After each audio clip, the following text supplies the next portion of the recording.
Whoa, what's this? Whiskey friends, far and wide. We're live. I'm Eric, your humble malt muser, beaming the signal from my home base here in Chicago, Illinois, USA. What is cracking?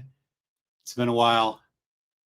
Eager to say hi to some friends who I've seen already are jumping on in the old chat.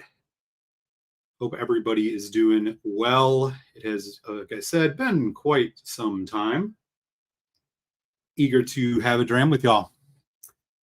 Let's see what we got going so far here. Hopefully, we will not have any connectivity issues, but you do let me know if we have issues in the chat. I'll do my best to rectify. Fingers crossed. First in the door, man. Our good friend, Mr. Fred. Solange, man. How are you? Great to see you. Leo's in the house. What up, Leo? It has been a while, man. Great to see you, buddy. Halloween season's here. Mike Meyer. Sorry, I'm sure you get that a lot, but I'm going to do it anyways. What's up, buddy? How's it going, man? Hope you're doing well. MC. Appreciate that. Nice to see you. Thanks for swinging on in and saying hello. We even got our friend up in Canada, Ben Demon Hunter. Howdy, Eric and everyone. Richie Z. Oh, Richie Z told me about this. Fortunately, working another 75 minutes. I have fun. We will have a drink for you, sir. Good to see you, man. I hope you are doing well. I hope everybody's doing well. All right, y'all. So here we are. It's a Monday in September. I have been sipping on a little bit of a bourbon that I had just to get the palate ready for this. It is, what is this thing called again? Oh, it's a Lucky 7, an old Lucky 7 bottle from, God, I don't even know when. Some time back. And I've been slowly sipping on it. It was one of the more aged ones that they released some time ago. I wish I would have bought more when I had the chance. But today, I was out doing my errands, decided to swing by Binny's local store, sells the good stuff, and I came across two things and thought, you know what? I scraped a few bucks together. Let's check them out. So what I got on tap today, so to speak, is a bottle of Campbeltown Loch, which was, we go way back to one of my last video recordings, was a contender for a whiskey of the year, I think back in 2023. Obviously, it's a different batch, but we got a bottle of Campbeltown Loch. So we'll check that out. Also, came across this from one of my favorite distilleries. I just had to grab it. It is a 14-year-old bourbon barrel-aged Balvenie. I know these things are probably not very new to some of y'all who are on top of the whiskey stuff. I have been a little bit out of the loop, so to speak. Nonetheless, I came across it, had to grab it. Do love me a Balvenie. And I think this is the one we're going to start with. So,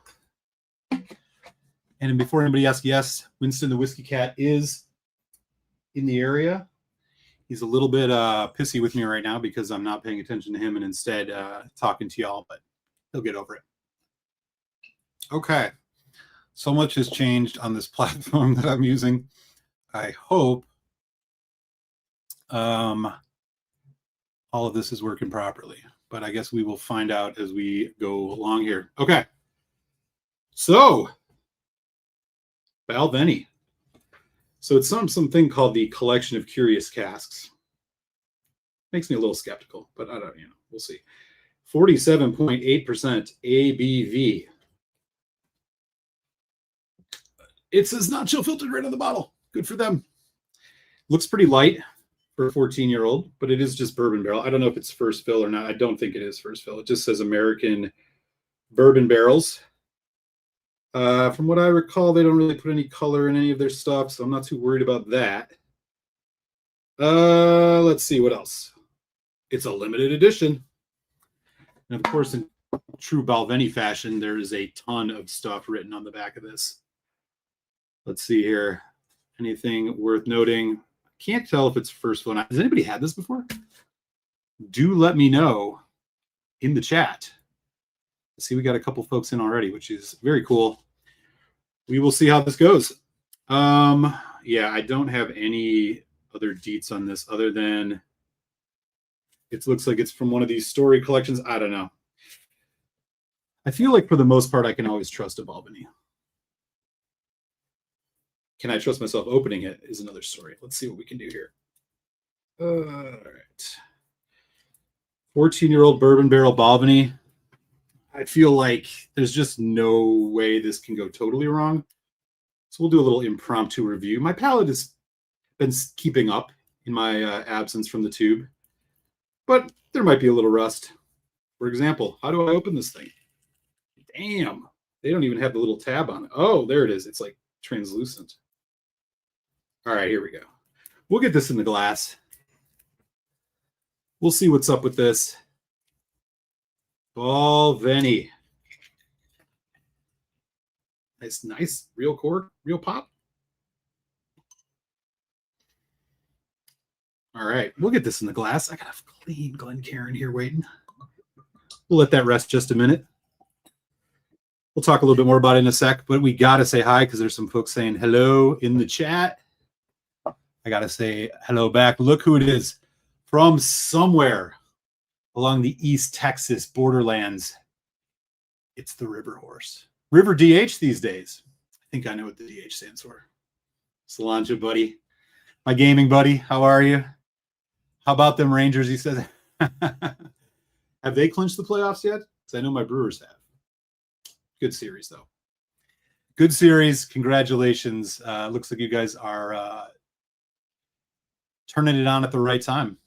There's my boy Leo. It has been too long, man. It really has. I'm going to let this Balvenie rest, like I said, just for a little bit. I haven't been keeping up with whatever this story series is. It looks like it's on number 10, so they've been putting out a shitload of these, it looks like. Don't think we'll catch the Astros and Mariners, but we'll see. We'll catch the Astros at least. I don't think anybody wants to see them, right? Sorry, Astros fans. It's good to see you, man, in the chat. Anyways, man, this is a good bourbon. I think this is the right way to start. The interesting thing, though, when I saw this Campbeltown Loch, and for some of y'all who've probably been keeping up with these a little bit more, we'll get into this one as the second uncorking in a little bit.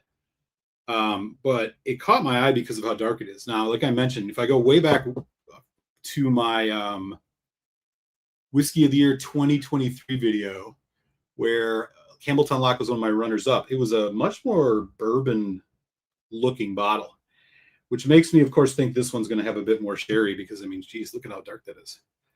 But we'll get into all that in a second. I got a few more hellos to say. Marty. Whiskey knows, y'all, if you have been living under a rock somewhere and haven't subbed to the Whiskey Knows, you should do it. He's great. It's always good to see you, Marty. I hope you're doing well. I have been doing my best to keep up with people's content here and there. Obviously, it's been quite some time, so I'm not up to speed on everything. Nonetheless, man, appreciate you stopping in and saying hello. Awesome to see you, man. Be curious if you know anything about this Balvenie that we're about to get into. Hey, there he is. It has probably been over a year. Yeah, I think it has. I didn't look exactly, but I think it was maybe mid-2023 was the last time. I'm not sure. But I have been periodically checking and trying to respond to chats as I can. Had a couple folks wondering if I was all right. I am. Everything's cool. Life, hobbies, all that stuff. You know how it goes. But I do apologize for not posting something to make a little more clear that I was taking a hiatus. I actually didn't really plan a hiatus. It just kind of happened. So I do apologize for that, especially for y'all who've been hanging out with me over the years on this channel. My bad. I can do better. And I will. Good to see you, Ben. All right. What else we got going on? There's the River Horse. What is up with this mouse? Good to hear, man. Really good to hear. Vegas art. Oh, man. Solange, good to see you. How's life? Almost done with the bourbon, which means it's almost time.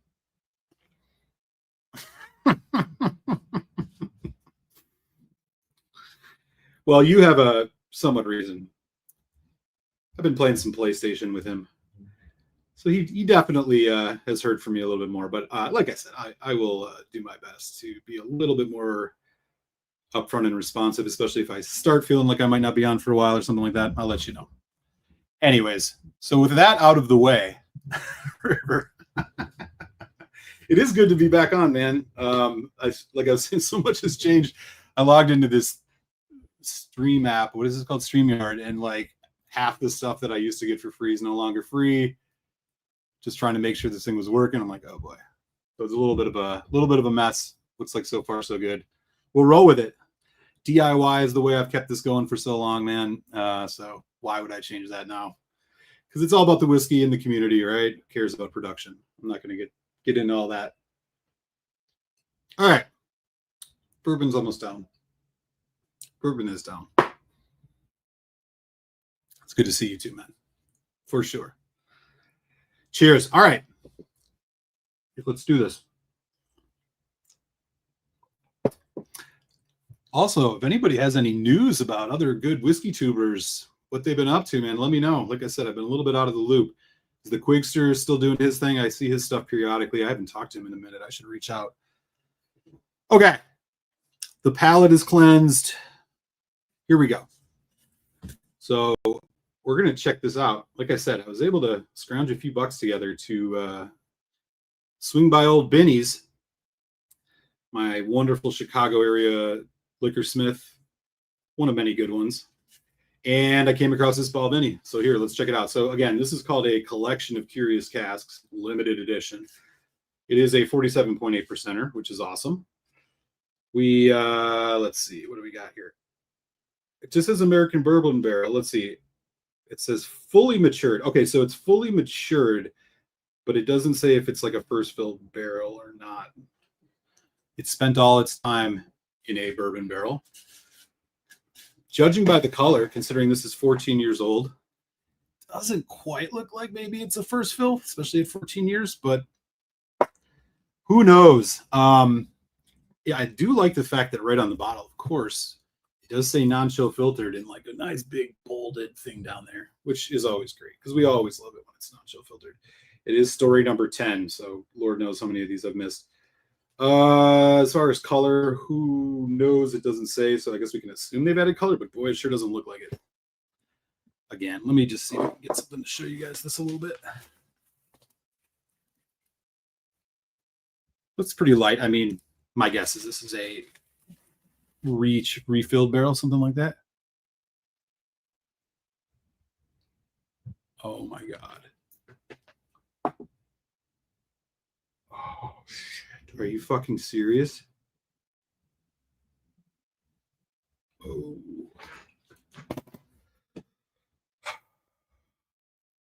You know, I had seen a couple of his things, but they were a little older. I know it didn't seem like they were as frequent as posting, but I did not know that. Oh my God. That's awful.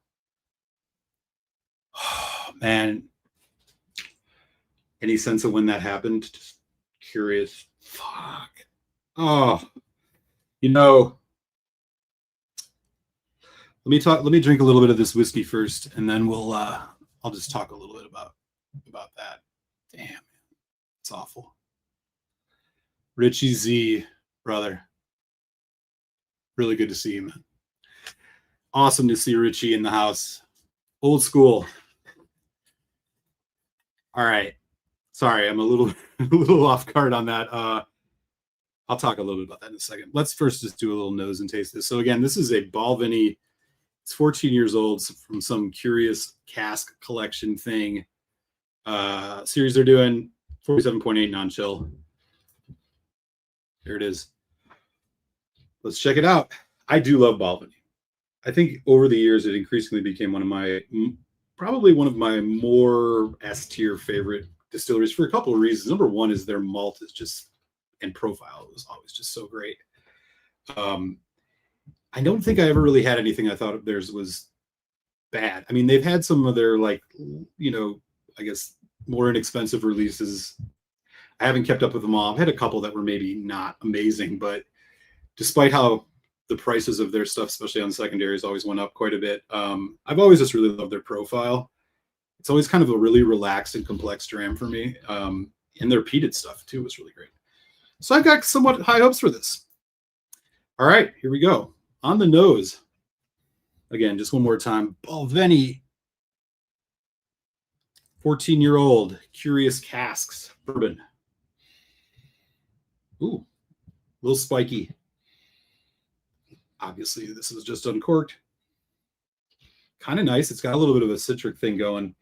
I should mention this was a $99.99 here in Chicago. I think I'm not sure what that how that relates to other areas. Again, I'm not exactly sure when this came out, but probably relatively recently.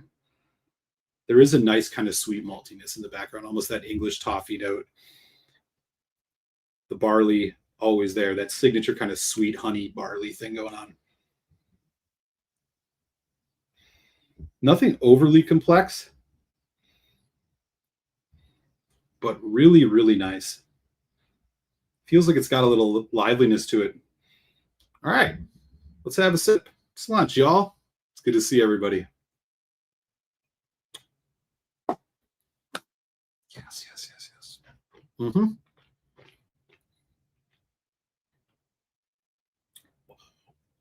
Okay. So what I was kind of hoping for has immediately happened. The nose, a little bit more, I don't know, I guess I'd say effervescent, citric, a bit more edgy. The palate is rich. Really nice, rich delivery. That great Balvenie mouthfeel. Really, really nice. Tamed bourbon notes. Nothing's like too, nothing is too, I guess I would say, standing out in terms of like oakiness. You get a bit of it initially. Caramel, the brown sugar, all sort of there. Mostly, though, it's like that dark chocolate note. Goes away a little bit quick. You're left with a bit more of that dry oakiness, medium finish. Not bad. Not bad at all. And you do get this like slightly citric, banana, honeyed.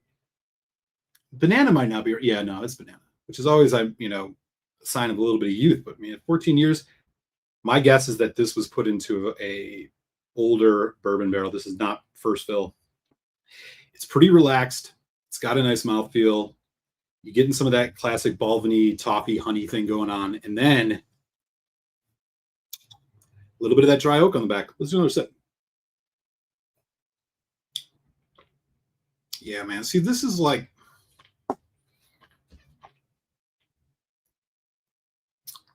man. It is. It's nice and rich. I wish it hung on a little bit longer, but it's pretty good. You can get a little mint. Here's the thing.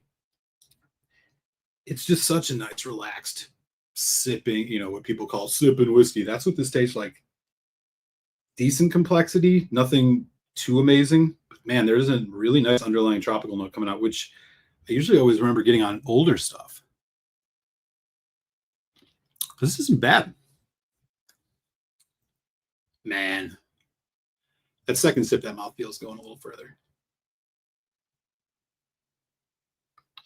Caramel, brown sugar, toffee, vanilla.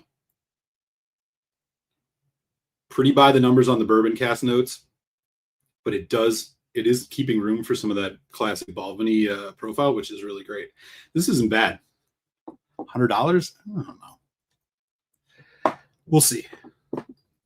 Still in business, the old Glenmorangie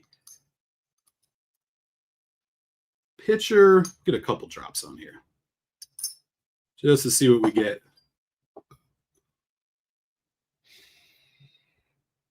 Be curious for the Balvenie fans in the house. Anybody had anything good of theirs in the last year or two that you'd recommend?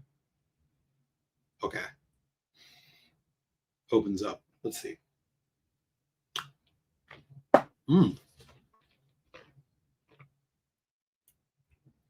Yeah, the palate goes longer now.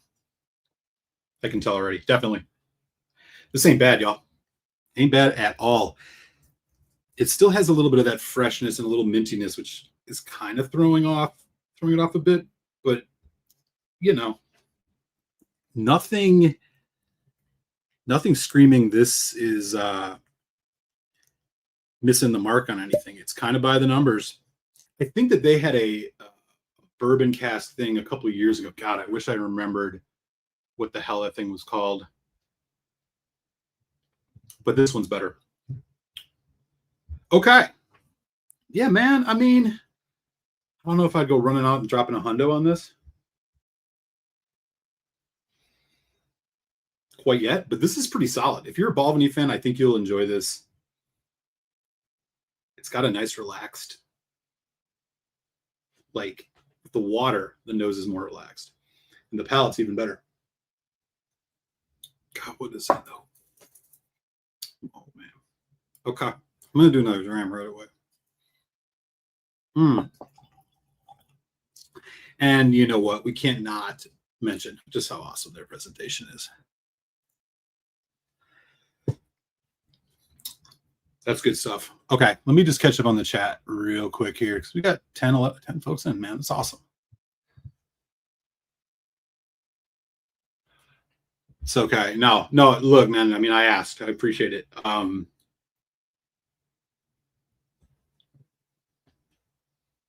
What is that River just said there? Yeah, man, I loved those single barrel ones that they did. French oak, that was a 16. Yeah, I actually don't remember what that one was all about. I think I might have it. I just don't know if I ever got around to it. Eric, are there reviews and lives in the works again? Currently, no.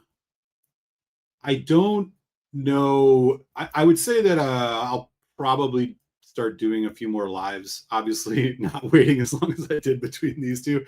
I don't know about the reviews yet. Honestly, I still have some stuff that I'd like to open and review that I've kind of picked up over the time, but I don't know about the frequency of it. So yeah, like I said in the beginning, I will try and keep folks a little more posted. I don't think there's going to be any regular schedule for anything. It might be a little bit kind of happens when it happens deal, at least on the reviews. On the lives, we'll see. I'm thinking maybe trying to do at least like 1 or 2 a month. We'll see. It's hard to tell. I just don't quite know yet. It has been a while, as I said. And again, it was, just life, getting, things happen, got to do stuff, changes, et cetera, et cetera. I always really enjoyed doing this. And, honestly, getting that excitement again for new whiskeys is always really fun. And I felt that today when I went in the shop. So, I won't blow smoke and say I'm going to do this or I'm going to do that. But I will definitely say when the mood strikes, I'll definitely keep the stream going, do some lives, and try and give you guys stuff that I think is quality and honest more than anything. And we'll see. We'll go from there. But I appreciate it, man. And I really appreciate you stopping in, Richie, man. It's so good to see you. 5 phone calls. Oh, damn. Ben. Busy Ben, man. Busy Ben. MC. Solange. We're on the second dram of this Balvenie. I do want to just say something really quick. Again, I don't want to derail this or anything like that, but I did not know the really, really unfortunate news about Quig. Like I said, I had seen some of his stuff here and there. I hadn't been following religiously, and I just assumed he was still posting. Because you know how YouTube is, sometimes it recommends a video that was not like the newest thing that they had posted. But that really, the news that he passed, and it sounds like it might have been early this year, really hits hard. Quig is the first person I ever did live with. He and I used to correspond very frequently, especially even when I was doing the show with Telex. Quig and I would usually do like 2 or 3 lives together a year. We had been sending samples to each other back and forth. I still have a whole bunch of Quig samples here that I had not made my way through yet, and a bunch that I already have made my way through. But he was a really great dude, super down to earth. really welcoming. I always had a great time chatting with him. Like I said, I mean, we corresponded over email. We would send each other stuff, and it's really unfortunate to hear that news. He's a good dude, and he was a good friend. I'm really sad that he was getting so close to the finish line, you know, and sometimes he was always talking about how he's ready to retire and get he wanted to get like a RV and travel around the Southwest of the United States and stuff. It's really unfortunate he's not going to be able to do that. I'll raise this to him. Damn. I wish I would have been able to talk to him one more time. That hurts. Nonetheless, though, hope you guys, if you got a dram in hand, take a sec, have a sip for the Quig, man. He was an OG. He was great. He did things the right way. He was an honest dude, really friendly, just wanted to create community and enjoy good whiskey with folks. And he'll be missed big time. All right, well, I'm going to have a sip for him on that, and we'll get back into it.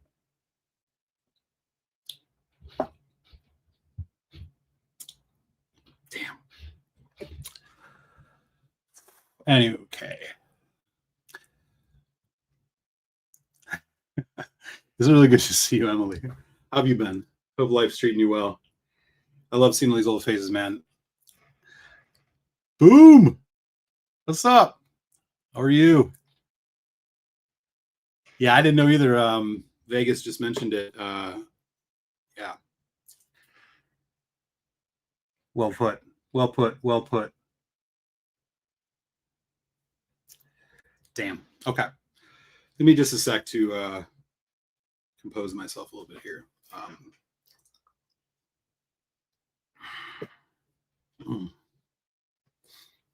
right. Okay. Cheers, Andy. Always. Okay. Yeah. Anyway, so back on this Balvenie at $100, I'm like, what I really wish I had was a bottle of the Balvenie Doublewood. Now I know there's some sharing that, but I feel like they have some similar profile. This one was 100. I think the Doublewood you get still for like what, 70, 65.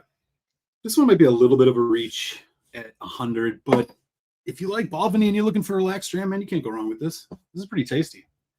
And honestly, you know, especially as maybe a starter dram or something. Now I know $100 is a lot for a starter dram, but it's starter dram of quality. It's not going to torch your palate with peat or sherry or anything like that. This is pretty good. It's just got that really rich arrival, man. My guess is that as this thing oxidizes a little bit, we're going to get even more kind of length on the palate on this and the mouthfeel, which is great. But everything I've had here, honestly, so far, pretty damn good. It's a tentative recommend, I'd say. It's just maybe a little pricey. I mean, Balvenie, you know how it is with them, man. Their shit's always a little bit more expensive than it should be. But they're not they're not the only ones, and not the worst when it comes to that by any means. I do really like this kind of almost slightly tropical citrus thing that's in the background of this. It's really freaking kind of amazing considering that it's, 14 years. But my guess, again, on the barrel, it just says fully matured in bourbon barrel, but just by looking at the color, I mean, that's not a first fill bourbon. This is probably a refill or something like that, which has its benefits, I mean, it's not overpowering and it's giving some space for that Balvenie malt to show its colors. I like it, man. On a 5 scale, I mean, 3.75-ish range, I'd say. It's tasty. Yeah, man, not bad. I don't regret it. I'll be interested to see. I might revisit this. Maybe in the next live stream I'll do, we'll revisit this. Give it a little bit of time. It is, if you ever had any of those single barrels, what were those called? There's like a 12-year-old single barrel that Balvenie does that they would release periodically. It's kind of always different in terms of its palate. Real kind of old school malt forward a dram. This seems to be a little more in that realm of things in terms of the style. I wouldn't go as far as to say it has the complexity of those single barrels, which it doesn't. But the overcoat and the kind of influence of the bourbon cask here is rich, but also somehow pretty well balanced, which is great. You would think maybe it would just be first fill and the 14 year is just a thing to get you to buy money, but it just overloads you with cask. Not the case here. It's actually got some decent complexity. So not bad. I'm going to enjoy the rest of this dram as we hang out, but I do want to chat a little bit about the other one that I picked up today. We got a couple folks hopping in I want to say hello to before we get into this next one. And a few more comments. Let's see what we got here, y'all. And my mouse is acting up. Old Copper Double Woods. Oh, yeah, the 17. I don't even know if I ever had that 17. I wish. I do. I mean, in my more prolific collecting times, I do have, I mean, I have a good assortment of some higher end Balvenies, the 25, the ton. I think that this 1509 ton number 2, I think that is probably the best Balvenie I've had. But I always felt like you pay a little more, but most of the time their stuff delivers even on the, more affordable kind of entry level stuff. Oh man. Hills and Liquors, Pianubiru's. I've got a bottle of Balvenie Double Oak. Oh, shit. Is there an age statement on that? Definitely curious. Double Oak Balvenie. I mean, when I hear Double Oak, the first thing I think about is that Woodford. Remember that Woodford Reserve Double Oak? That was like, I always thought that was really good. Very rich. I always really enjoyed it. Nice, relaxed one. Oh, Mike. Mike's in the house. I got to prop this up. Mike B, great to see you back. Been a while. I moved back to the Bay Area in the interim. Driving, so and listening would only cheers. Hey, man, back at you, bud. Hope things are good in the Bay Area. Solange, I raise a glass to you, man. It's really great to see you in the chat. It has been a while, brother. Hope you've been well. Hope the move went well. Always love the Bay Area. What else we got here? Pardon me, I'm being a little slow on this. Cheers to him. Great to see you all connecting. What is the Double Oak compared to the Double Wood? So my guess is the Double Oak. So the Double Wood, I think refers to the fact that it's sherry and bourbon. And my guess is that the Double Oak is that it's this 2 different bourbon casks. Our boy Mike will probably be able to answer that, but that's what my guess is. The Double Wood, I think, referred to the fact that they used 2 different types of wood. And I think it was just Oloroso and bourbon for the Balvenie Double Wood. And to be honest, I haven't had that very much. The last time I had a dram of that was so long ago that I don't even really quite remember the profile. I don't remember being like wowed by it. SRT. Maybe. My guess is that the Double Oak just is meaning that it's been barreled in 2 separate bourbon barrels. Probably a first fill and then like a refill or a X or something like that. Okay. But yeah, this Balvenie slaps. It's pretty good. I'm going to sit in that 375 range on this. If this was like $70, I'd say grab it. Anyways, I got, let's move and try out this Campbeltown Loch, because this one, honestly, I really liked back in the day. So I was looking at my video of whiskey of the, my whiskey of the year video from 2023, and the Campbeltown Loch was in my runner-up category for that. And I remember the one that I had was a lot lighter than this one, which I think means it's all bourbon. Because one of the things that, the Springbank folks over there tend to do is they don't really tell you much information on the bottle. You kind of got to look it up. I mean, we know that they do things quality, right? This one says, for example, so first of all, just look at the color. I mean, this is clearly sherried. Clearly has a sherry influence. I will be very surprised if it doesn't. It's 46%. The date on this is a 2023. So I didn't look it up on like Whiskey Base or anything, but bottled in 2023. I don't know if they did multiple releases of that. It's really hard to read what the date was. I think it said June 6th or June 9th. It's so hard to read. Nonetheless, even though they don't say it on the bottle, I think we're pretty sure that it is. I think we're pretty sure that it's a non-chill and natural. I do kind of wish they would just say it on here, but they do things how they do things over there. Let me see if I can actually get this open. But yeah, I was really impressed with the one that I had a couple years back, which again looked very bourbon forward. This definitely gets my attention even more so because it clearly looks to be a sherry of some sort. So let's get this in the glass. Let this thing marinate. Oh yeah, I mean, look at that color. I mean, that definitely has to have some sherry in it. Yep, it does for sure. We'll let that rest just a sec. There's no age statement on these, by the way. They're like blends. So these Campbeltown Locks are blends, and what I recall correctly, what they do is it's like a blend of from a couple. Here's what it says: created solely from Campbeltown's 5 distinctive single malts, 100% Campbeltown, etc., etc. All right, we'll let that rest for a second. Hey, Roy, man, how are you? Good to see you, buddy. Awesome, man. Good to see some of these old folks in here. I haven't seen in a minute, man. Hope you're doing well. Great to see you as well, man. Cheers. The horse. I don't want to influence you, but the new ones I haven't enjoyed as much as the original batches of the Loch, although very good. Yeah, like I said, I mean, the one that I had, I don't remember the date on the one I had in 2023, but it just looked a lot more. It was a lot lighter than this one, and I know that it's almost guaranteed they don't put color in this stuff. So we'll see. We'll see if this one pops or not. The Springbank 12 cast strings were similar like this, right? I mean, they don't. You kind of got to like find the batch date and then Google it and see, or you look at the ABV. Is it the ABV? You can look up. Each one has a different ABV, and it kind of whiskey base will give you the info. These are all standard ABVs, so don't quite have that luxury, but it does have a scan date on it. And from what I could make out, it was 2023.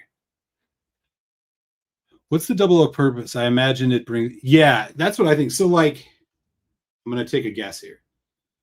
I think the idea is that you're a distillery. You have X amount of first fill barrels, X amount of refill barrels.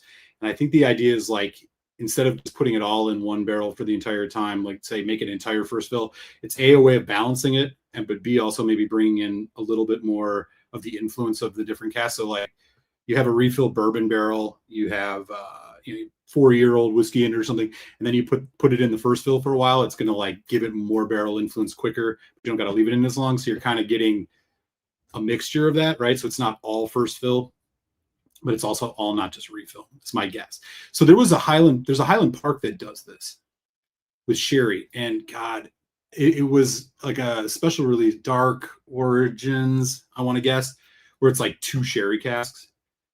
I think that's probably the point. It's probably a marketing thing, and then also a way of like messing around with having a little more influence of the heavy first fill notes, but not fully, and then balancing it with like a secondary refill cask.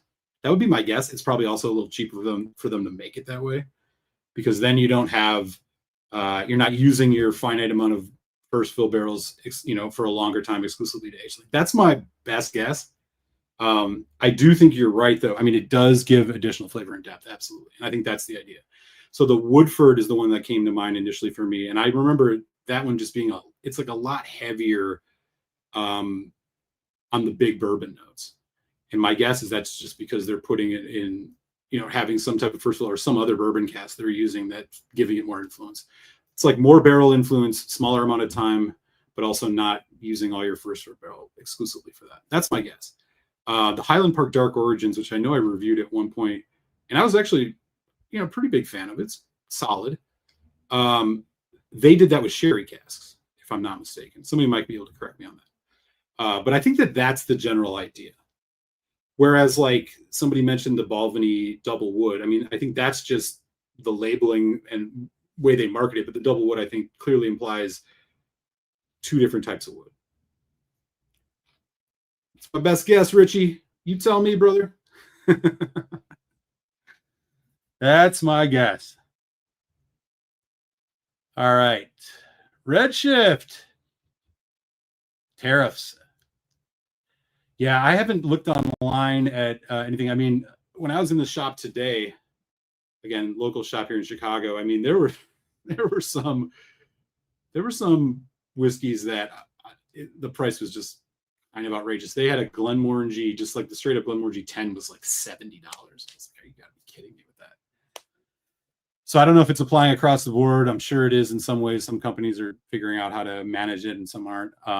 But insofar as that's the case, I don't know how each company's dealing with it. But this Campbeltown Loch that we're about to taste was 59 here in Chicago. I think that's probably about what you would expect to find. Maybe it's a little bit inflated. I'm not sure. It's good to see you though, man.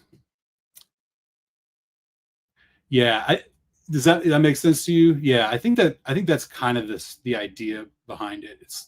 And like I said, I really liked the Woodford. The Woodford Reserve Double Oak. They actually had a good amount of store picks for a while in my area. I always thought that was a pretty solid bourbon. The only thing is like, if the price gets up too high, because once that happens, I feel like you're not really getting your bang for your buck. But it was never an overly expensive one as far as I remember. Oh, you stupid mouse. Okay. Let me get back and catch up here. I'm sorry, y'all. My mouse is acting up. Jesus, what the hell? Okay. All right. Let's see. Yeah, I agree. I mean, especially when it's done right, if it adds some complexity, I think on its merits, I would always kind of prefer something that's got one or two maturations. It's just kind of, again, what are they aging it in? What's the style of the whiskey? I mean, for like big peated whiskeys, I feel like because the peat's so strong, I love having a little like sherry and bourbon cask going on at the same time. So these other ones, like this Balvenie that we just had, it works straight up. Look who's back. It's the Demon Hunter. Man, what is going on with my mouse, y'all? See, I knew there was going to be something weird going on. I'm going to have to go up here. WRDO. Oh, Woodford Reserve. Yeah. What does that cost you up in Canada, if you know off the top of your head? Just curious. Yeah, I remember you were a big fan of that one. Shipping fixed, but the only one that makes sense. Bedtime. Cheers, man. Thanks for taking the time to pop in and say hi. Appreciate you. I want to find Sagamore Double Oak. Okay, yeah. I mean, that makes sense. They they have so many like wine barrels, and God, man, when was the last? I forget where Sagamore's out of. I wanted to say Pennsylvania, but I remember when I was in Philly, Dad's Hat was the big rye out there. Sagamore might be Michigan, if I'm not mistaken. I don't know. But I remember they had a lot of wine casks. Again, yeah, man, take your high rye. Well, I mean, it's at least 51% rye, double barrel it. Some interesting stuff could come out of that for sure.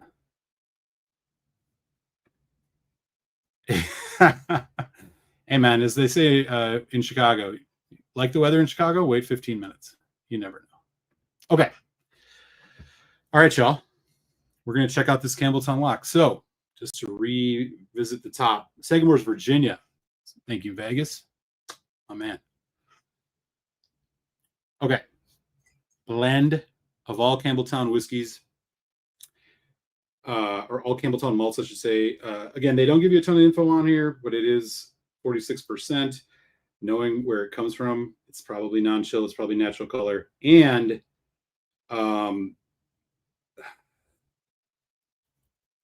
judging by the color, like I said, I think that we're looking at both a bourbon sherry kind of mix of some ratio. I'll show you the glass in a second. And again, this is 2023 is this very faded scan date on here. It looks like, what is that, June 13th, 2023? I can't tell. So that's when it's like pieces were. He is around. He actually was just in here. He's a little salty at me because I'm doing this and not paying attention to him. He's a real jealous, envious animal. But he is around. He's doing well. He cares more about cat food than he does about whiskey, which I've been working on, but it's a losing battle. Winston, see if we can get him in for a cameo. Springy 15. I like it. 2024. Springbank 15 is a great bottle. I haven't had any of the new ones. There he is. Yeah, come here, dude. Don't run away. Let me just grab you. Come here. Come here. People want you to say hi, man. Winston the Whiskey Cat. Meow, meow. We'll see what he thinks about the Loch. He's got high standards, y'all. What's up, buddy? I know you're all salty. I know. He's doing well. He's just turned 4 a couple months back. He is, he's got no lords. He's got no managers. He goes by the beat of his own drum. And, we just, he lives here, right? I just have to cater to him. He just lives here. You going to hang out, man? I fed you before this. Yeah, I know. I fed you before this because I knew 6 o'clock is usually his eat time. So I fed him a little early, thinking it would chill him out. But no, he's salty at me right now. What's up, buddy? Remember when Lefroy asked if they could use a picture of you, and we never got to see if they did or not? I hope they did. All right. Winston's in the house. We'll see if he hangs out for this tasting. And okay, so here we go. He is going to hang out. What's up? Yes. All right, here we go. That's the color. Campbeltown Loch. So again, this was $59.99 here in Chicago. I kind of like the fact that they're doing this. I mean, it's like a, what do you want to call it? It's like a, hey, you want to try a Campbeltown whiskey, but don't want to pay $190 for a Springbank 10? Get a sense of it with this. Here we go. Yeah, sherry for sure. Actually quite heavy on the like dry potpourri, whatever you call it, Oloroso sherry note. Man. My understanding is these are at least 4 years old, but who knows? The nose is really nice. You get a slight amount of that Campbeltown funk, but who knows if it's actually, if that's what it is yet. I can't tell just yet. Again, just opened it. But I feel like you're getting a little bit of that earthen warehouse. But again, the sherry is what's really sticking out for me here. Man. I like it. Okay, let's have a sip. Slaunch, y'all.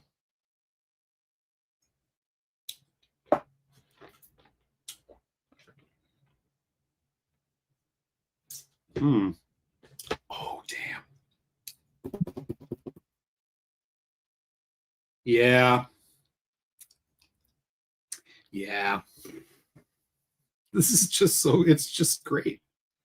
This is just great. Here's how this one's rolling with me, man. First sip. Dry sherry notes, man. Dry sherry notes. Like raisin. Where are you going? You done already? And there's that bourbon cask. So you get the dry kind of, I don't know, it's almost a little bit of dark sherry, raisiny notes, and then seamless kind of more of the bourbon, lighter bourbon notes, medium long finish. The complexity is okay. We got to do a couple more sips before we really get into that. This is a very crowd-pleasing whiskey, man. It's not giving me that Dunnage warehouse funk. If you nosed this, you probably wouldn't even guess it was a Campbeltown. Let's see.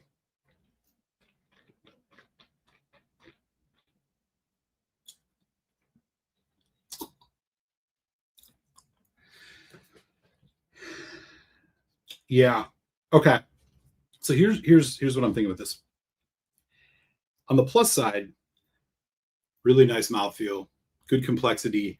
There's nothing overly challenging going on in this. I mean, it is a Campbeltown lock after all. You do get a slight peat note, and you get a slight kind of really slight funk. But I would say, man, on the whole, the one thing this is really missing, and I'd have to go back and look at my review of the one I did back in 2023, but it is missing a bit of that, even like slight hint of the Campbeltown funk, which I think, if I'm not mistaken, I did get a bit more of in the last one of these I did. Again, we're going to have a few more sips of this. We ain't going nowhere. We're going to chill out. We're going to drink a little bit more of this. We're going to figure it out. We'll put some water on it eventually. I'm guessing this is going to open up a little bit.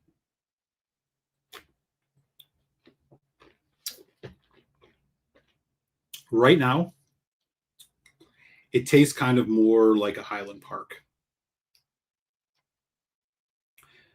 with even less peat.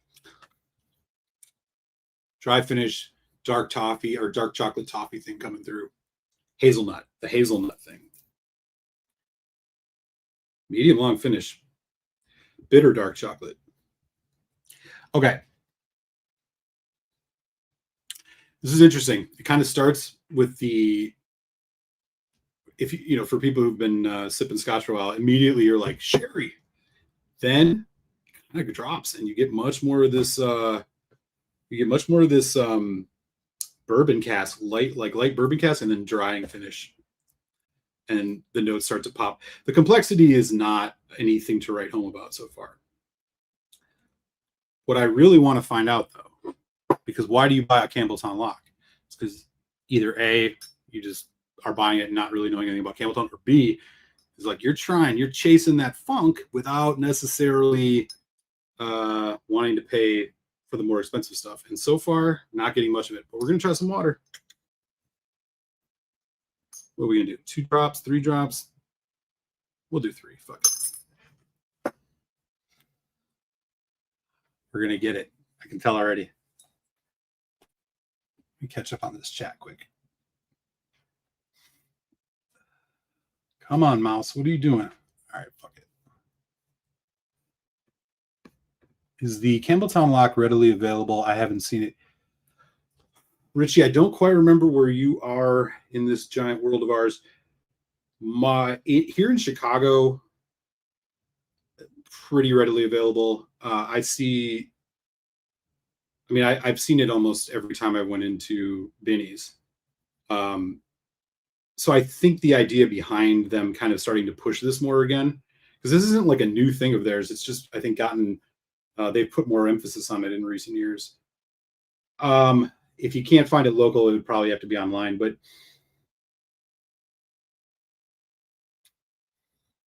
okay, good news, folks.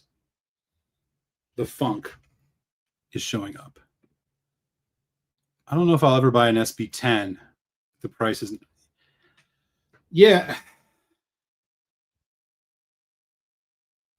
I guess I kind of feel like if you're just trying to get a little bit of you want something somewhat Campbeltown-like in its profile, the SB10 is not your best bet for your money anymore, because it's just become so expensive. I mean, one of my all-time favorites, the Glen Scotia 15, is probably still cheaper. Okay, so the good news here with this Campbeltown lock is that with water, the funk is showing up a little bit. Subtle, but I mean, what do you want? $60 bottle of scotch, 100% Campbeltown. You're getting it a bit. It's in the background. You're getting that kind of dankness, a bit of that, like, again, just like, what are they? I know this sounds corny, but it's like that earthen warehouse thing. Just that earthy kind of limestone-y note. I'm very happy to the waters bring this up. Still very sherry forward, sweetly so. Man, if I had to guess, I'd almost think there might be PX in this. Not fully, but there's maybe some, because I'm getting some of that kind of strawberry sweetness. But again, profile-wise on this, Water is for y'all. Water, a couple drops of water is going to make this. It's going to elevate this whiskey for you. Medium on the delivery mouthfeel. The finish is kind of on the medium side. It does trail into the bourbon notes. This is a bit on the sweeter side, not in a bad way. $59.99. Again, that's what it was in Chicago. I don't know, if this is a $70 bottle. I was maybe hoping for a little bit more here, but I'm not upset. This reminds me of the Glen Scotia 15, but just like a diet version. You know how like Coldplay is like diet Radiohead? Campbeltown Loch is like diet Glen Scotia 15. Actually, it's not that bad. That's a strained analogy. It's better than that. The water is a definite necessity. A couple drops. I put 3 drops on this. Even at 46, it's perfect. Yeah, man. I mean, this is like, if you want to learn the profile of a Campbeltown whiskey, this kind of gives you some of the subtlety of it. As far as the like peatiness, very, very subtle. It's almost more pepper than peat. I taste it on the palate. I taste very little peat in the actual mouthfeel of it, and not on the palate really at all. Somebody asked me, River said, yeah, this is 2023.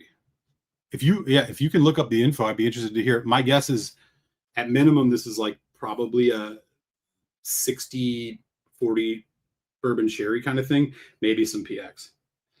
The color, I mean, if this doesn't have sherry, then I don't know what I'm talking about, but it sure tastes like it. But yeah, that's the best I can do for you, Rich. Somebody with your level of palate sophistication, I don't know, man. I mean, if you find this cheap and you want it as like a daily drammer kind of, sure, but like this isn't going to wow you. Loch Ness, man. How are you, sir? Back at you, brother. Hello. The price isn't bad, but I'm sure it varies. Like I said, 59 in Chicago. I mean, 325, 35 range. Totally a fine buy. Totally, it's a quality dram. Good mouthfeel. I mean, it's not. You can tell it's not. Even for it being an NAS, it's not cutting corners too much. You are getting a pretty nice full experience here. It's not edgy. It's not dropping off. It's not giving you, the notes that you would associate really with like a young whiskey. The casks are doing their job. It's just, this is like I'm going to come home from work and just pour a quick dram and enjoy it. And I'm not trying to sit around and think about stuff. So in that sense, it's totally fine. I guess the sheeriness got me a little excited. It's not amazing, but it's pretty good. We'll do another dram.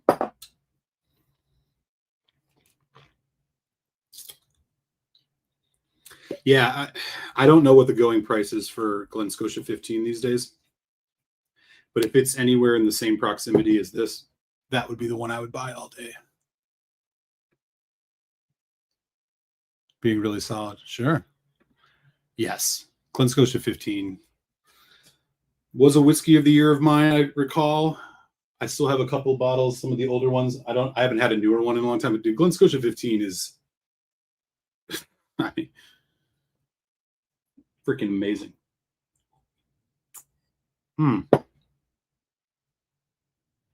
Yeah, this ain't bad. Glen Scotia's AWOL around here. That's sad. Damn. Coldplay is diarrhea. Soft rock? Yeah, it's probably a good way I would put it. Soft rock. Here it is.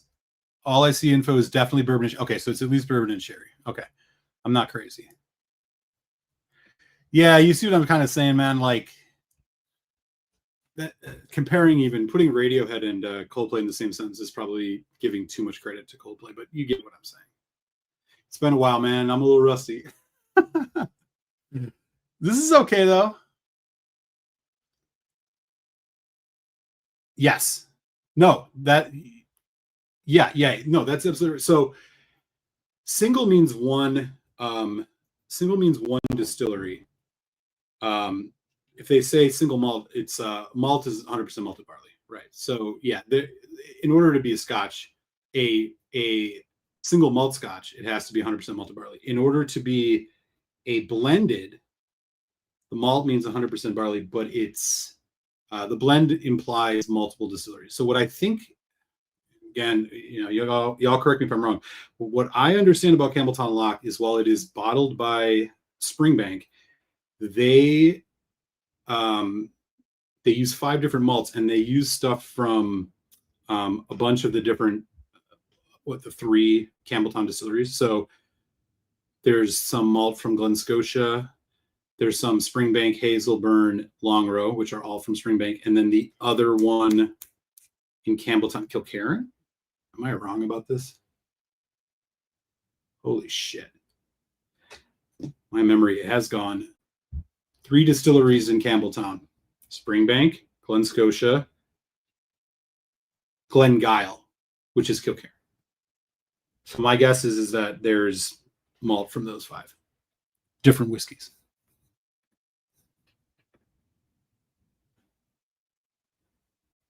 Okay. Yeah, ratios.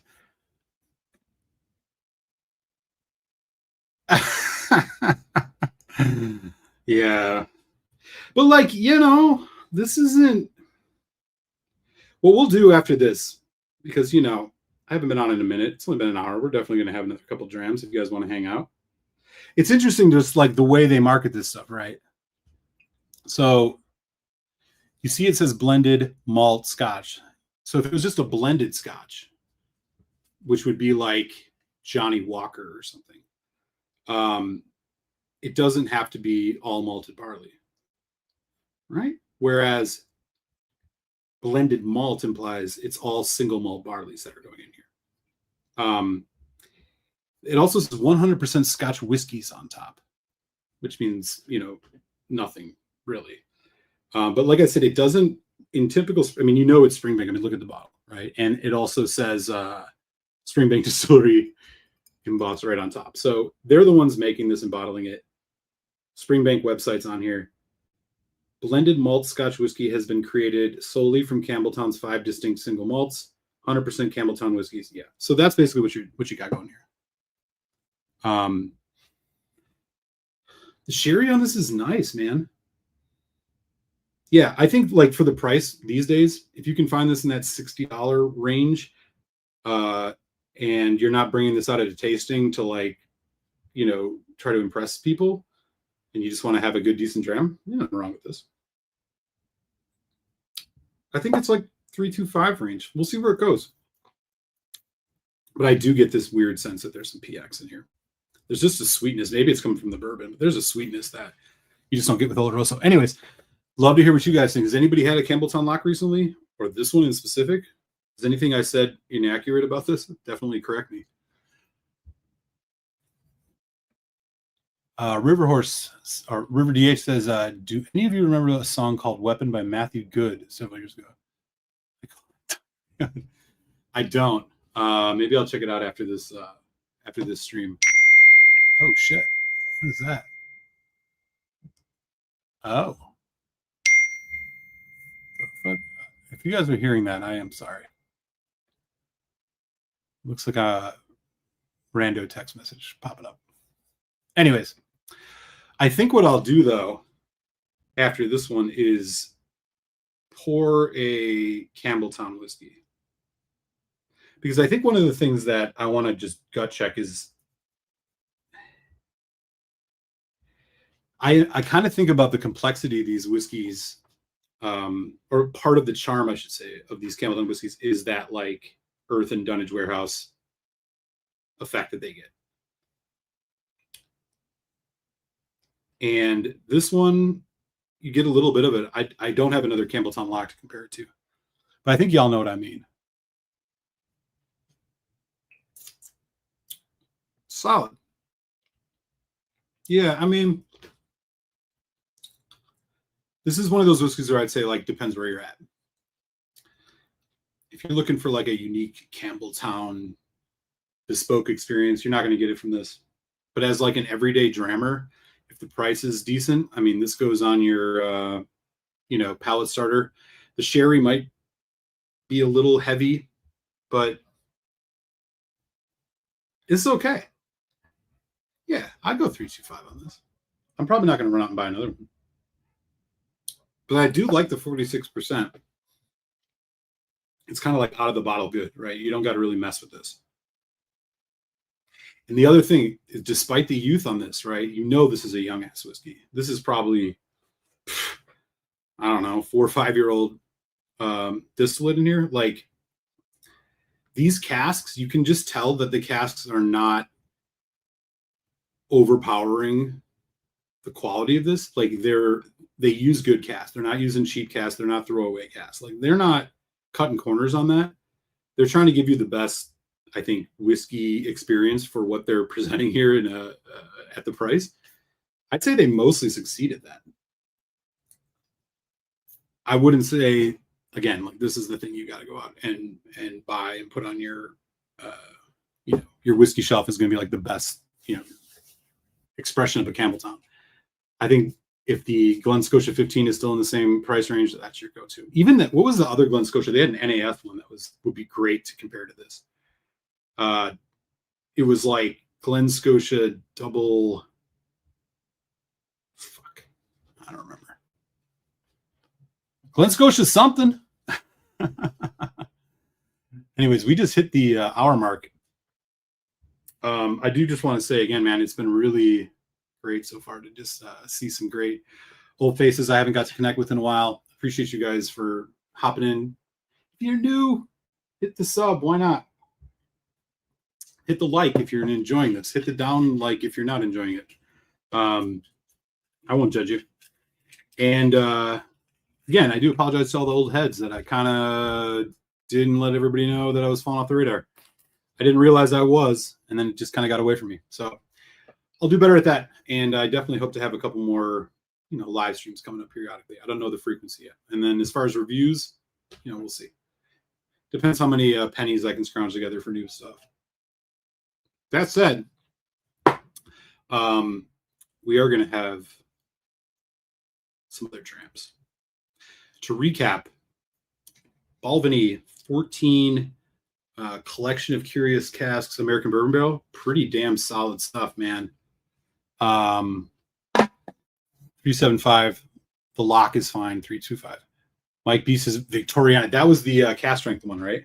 Didn't they have another one too that was like? Mike would know. Mike, you know what I'm talking about. White label, white gold label. What was that Glen Scotia? It's like double cask, I don't know. They had some name for it. I might be wrong. Victoriana is awesome. Yeah, I wonder if I have one of those. All right, I'm going to get a little bit of a refill on some cold water here, y'all. Feel free to hang out. I'll be back in just a second. And we're going to pour something a little fancier for Quig and just to celebrate hanging out. So I'll be right back.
All right.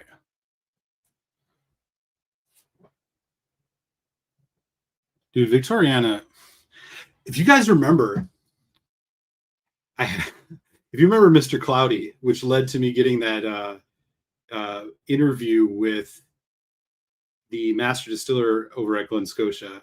That video is still on the channel. If you never saw that, check it out. You don't even need to know the story about Mr. Cloudy in order to enjoy that. But I got to chat with them, which was like honestly one of the coolest experiences I had on here.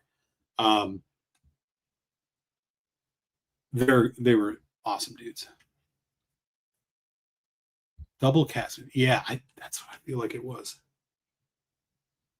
Gee, if there was only a machine I could put this question into and find. We'll leave it to the gods. What is River? Could you say Eric's Lefroy? Dude, yeah, the Lefroy, which is making me think maybe. I think I have one that I've not done on stream. Hang on. Where is that?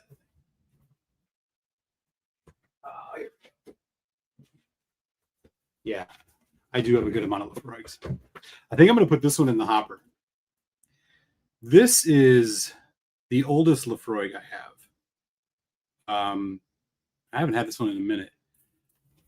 This is a Lefroy 31. The story behind it is it's a signatory vintage. It's just labeled Isla, and there's like a whole story behind this as to why they could call it Lefroy, but it is all Lefroy, and I've been able to confirm that. We'll do that one. But first, because it's sitting right here, we're going to just step on the accelerator here a little bit, man. Glendronach Parliament, 21 year. This is and if you all know the whole story behind the years on this stuff, this one is like one of the older ones. Let me just find that date on it. This is all sherry and PX. Quig would appreciate that. Oh, here it is. Okay, I got to use my phone to shine a light on this because I can't. They make this so hard to see. This was bottled in 2021. So I think, according to the old Glendronach stuff, this is a 27-year minimum. All PX and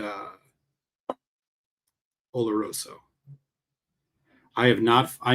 When I was more prolific on here, I remember, it was right as Glendronach was kind of falling off the radar and messing up their whole awesomeness.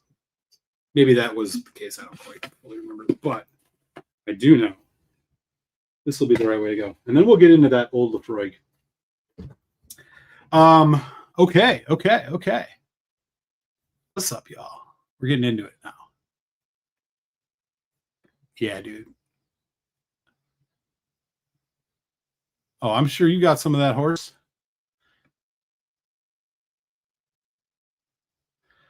Old Parliament, yeah. What's up with Glendronach these days? Any of you good people have been testing any of their stuff? How is their stuff these days?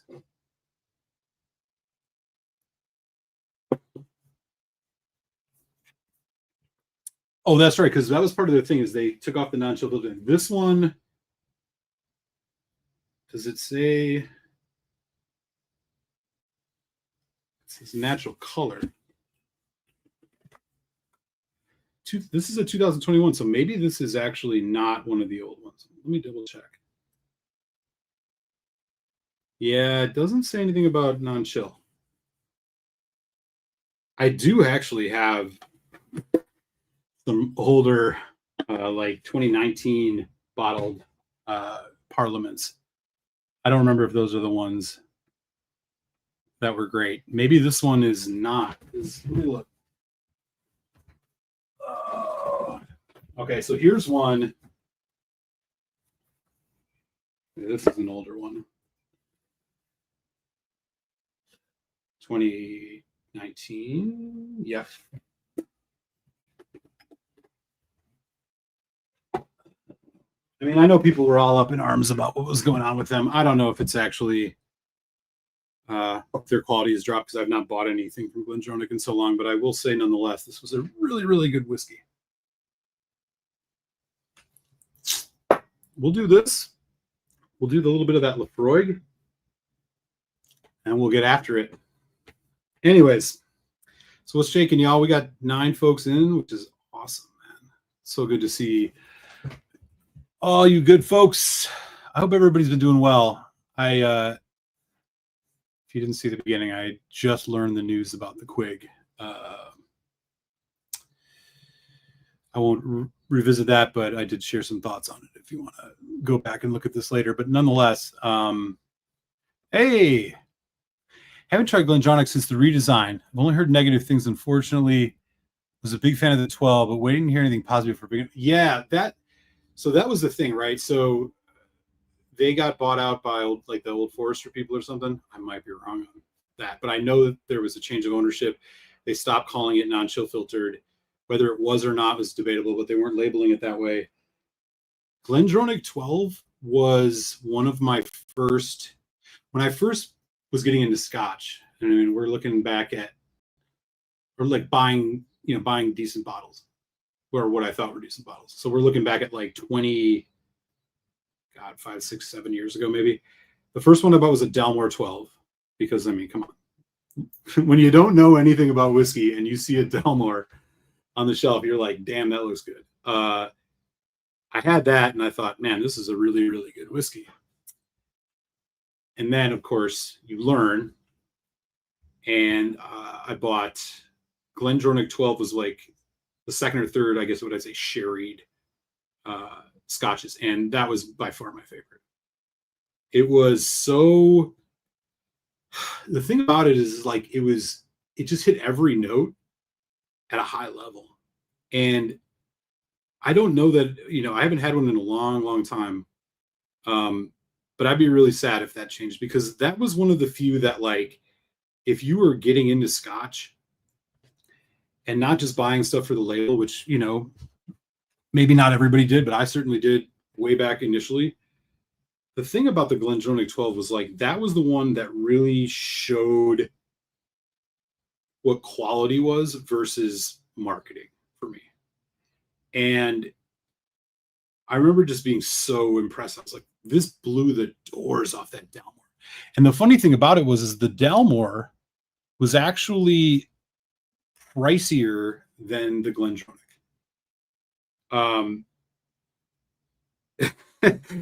And not to mention the fact that the Dalmore was only 40% and the Glendronach was 46.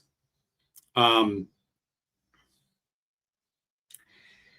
there was the whole thing with their, obviously with the Parliament and stuff, and it was like the older stock was getting ran through before it was turning over. So you were actually getting older and older whiskey that was still being labeled, because the year on whiskeys is the minimum age. Richie Z just made a comment about this. Yeah, definitely. It was the one that actually turned my head when I had it. The Dalmore 12 was the one that I thought was going to be like the coolest whiskey, because the presentation, their bottle looks great, the color, right? The color of a Dalmore 12, you're like, holy shit. And then you actually have it and you're like, oh, okay, this is like okay. And then you learn, oh, it's filled with food coloring. Oh, it's only 40%. Oh, more alcohol means more flavor. Oh, this is just kind of they're duping you, I've had good Dalmore's independent bottle, but not really anything that was to write home about from their branded stuff. Glendronach 12 was different, man. And yeah, I can't speak fully to like how it is now, but I do feel like they had the quality 12-year-old single malt that was like profiling sherry. So your skepticism is well deserved. I'm not sure that I would jump on it now either. They also had that 15-year-old revival, which was fantastic. This one, however, again, 2021, I don't remember. I do have some old Allardyces and some old Parliaments. I can't tell off the nose if this is an old or new one, but I will say unequivocally that the nose on this is amazing. PX, I don't know what do these go for these days. This is not a bottle you should run out and buy. Let's see. Parliament 21. What are they selling at Parliament 21 for these days? 250, 280, 270. Damn. Benny's 279.99. Yeah, hard pass on that. If you're looking to reach for a high end, wait, let me do this one first. Yeah. And yeah, I mean, yeah. Ben nailed it. Like that was the thing. When I was living in Washington, D.C., my old whiskey videos and reviews were when I had been getting into it and thought I knew enough to be able to talk about it in public on YouTube. There was a liquor store down the street, and I remember going in there and I'd see that Dalmore. Dalmore is a gift whiskey. It's like Johnny Walker Blue Label, right? I don't poo-poo people who are like, I got a Johnny Walker Blue Label. Like, yeah, man. I mean, that's part, like, if you're not trying to go on a whiskey journey, one, it's a special thing because that's the whole point of it. It's all about, that's a gift whiskey. Like, it has a aesthetic, symbolic nature, right? Dalmore kind of does the same thing. It looks cool. The big stag, the teardrop bottle, the color. When you don't know anything about whiskey, you're impressed by it. And so I don't fault anybody for like, we've probably all at some point bought a whiskey like that on the journey, right? But the thing is when the more you learn and the more you start understanding, and the more you even putting aside what you learn and understand, the more you start learning how to taste whiskey, you quickly come to the realization like the Dalmore 12 is not rising up with all the other ones that you're trying. And that's part of the deal. Some of these people, they try to capitalize on that stuff. That's the business world, right? Other ones, they try to make quality. I mean, I'll tell you right now, this Campbeltown Loch, I would drink this 500 times more than I would ever touch a Dalmore 12 these days. And this is probably still cheaper. That's the way it goes. Glendronach 18. Yeah. Glendronach 18 Allardyce was that full Oloroso one. Yeah, it's great whiskey. Hey, Ben. What did Squib say? Agreed. My first ever whiskey suggested whiskey I picked up. Yeah. Like, I don't know what the price of a 12 these days is, but like, it sounds to me like, you've had it, and you might, I think the risk of being disappointed by dropping down hard-earned money on another one has gotten higher. So you might want to find another one for those, what do you call it? Kind of your entry level, everyday sherried scotches. I don't think I would excitedly buy a Glendronach 12. I wouldn't turn one down as a dram, but I wouldn't probably buy one. And that's the same thing that goes with this. So when I bought these were like $130, $140 a piece, these Parliaments. Now they're going for like $280. It's insane. Especially if the qualities went down. Yeah. I mean, dude, look at the color of a Dalmore 12. Like, come on, they perfected the art of perception is reality, right? It looks amazing. And when you don't know about color and whiskey, what are you gonna do? That's how they roll. And who was that asshole that like did all the videos for them? Take a dram, throw it away. Hello, I don't remember his name, but he's a total douche. Like a caricature out of Central Casting that you would bring in to like sell whiskey to somebody, right? Hey, he was. I'll admit it. I remember seeing his video, and I was like, and this was after I'd bought it, and I was still like, yo, this guy. I mean, look at the way he's dressed, the bow tie, the background. He's all authoritative, you know. And then you find out, oh, he's just fucking salesman, you know. Anyways, I'm going to do a quick sip of this Parliament 21. Again, don't buy this. I'll name you. I mean, I can name you 5 other whiskeys with similar profile that are $100 cheaper than this Parliament. $270, $280 I saw for this. That's crazy. All right, here we go. The nose is fantastic. Heavy sherry, well balanced. Sweetness of the PX is balancing that kind of robust earthiness of the, or dried fruitness of the Oloroso. I think this is 48%.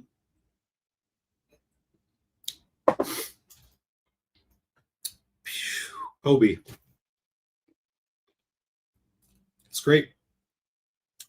It ain't $300 great or $250 great, but it's great. Yeah. It's too bad. I do hope, like I said, I haven't followed it, but I know that the drama was 2 or 3 years ago with Glendronach was starting Rachel Berry or whatever, who gets a lot of criticism from whiskey heads, had taken over there, and they started rebranding. And I think Ralphie made a big deal of it,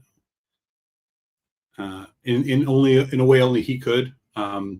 So I would check with him before you're going to invest in a Glendronach these days. But their shit was fire. 100% a gift whiskey. I actually had a few drams of Delmar 12 last month for the first time. So yeah, it's okay for sure. Yeah. Oh, totally. You I'd be interested. This is an interesting thread, gift whiskeys. Whiskeys that, when you think of a gift whiskey, what do you all think of? Drop it in the chat. I'd be interested to hear what people think. We've talked about Delmar 12. Obviously, the gift whiskey of gift whiskeys, Johnny Walker Blue Label. Are there any other ones you guys think of as like gift whiskeys? But Ben makes a good point here. Like Delmar 12, if you bring out a bottle of Delmar 12 and put it on the table at a, you're doing a whiskey tasting with people who are interested in whiskey but don't know a lot, and you bring that out, that's going to catch everybody's eye. Everybody's be like, whoa, look at that, right? They're great at it. But yeah, I'd be curious what other ones people think about. There's one other one that comes to mind for me, but I'll wait.